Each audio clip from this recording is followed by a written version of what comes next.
जिस समय रक्त बीज का वध हुआ उसी समय युद्ध समाप्त नहीं हुआ, बल्कि भय का वास्तविक आरंभ हुआ।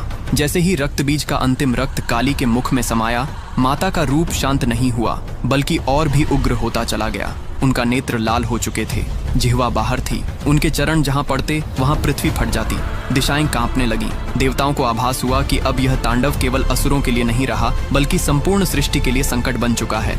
देवता भयभीत होकर ब्रह्मा और विष्णु के पास पहुंचे। दोनों समझ गए कि यह स्थिति साधारण नहीं है, यह वही शक्ति थी जो अब किसी आदेश से नहीं रुकने वाली थी। तब सभी की दृष्टि शिव की ओर गई, क्योंकि काली कोई बाहरी शक्ति नहीं थी, वे स्वयं शिव की शक्ति थी और शक्ति को केवल उसका स्रोत ही शांत कर सकता है। शिव कैलाश से चल पड़े, लेकिन जैसे ही वे युद्ध भूमि के निकट पहुंचे, उन्हें आभास हुआ कि काली का उग्र तांडव आज किसी भी संवाद से नहीं रुकेगा।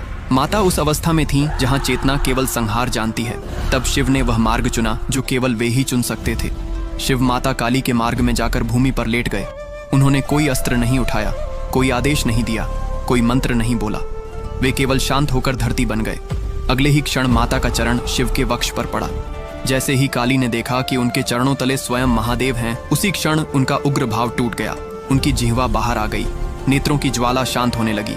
उन्हें बोध हुआ कि जिस संहार को वे रोक नहीं पा रही थीं, वह स्वयं उनके स्वामी पर आ गया था। उसी क्षण तांडव थम गया, पृथ्वी स्थिर हो गई, दिशाएं शांत हो गईं और माता काली पुनः करुणा में लौट आईं। शास्त्र कहते हैं यह कोई पराजय नहीं थी, यह शक्ति और चेतना का मिलन था, जहां शक्ति स्वयं को उसके स्रोत में पहचान लेती है।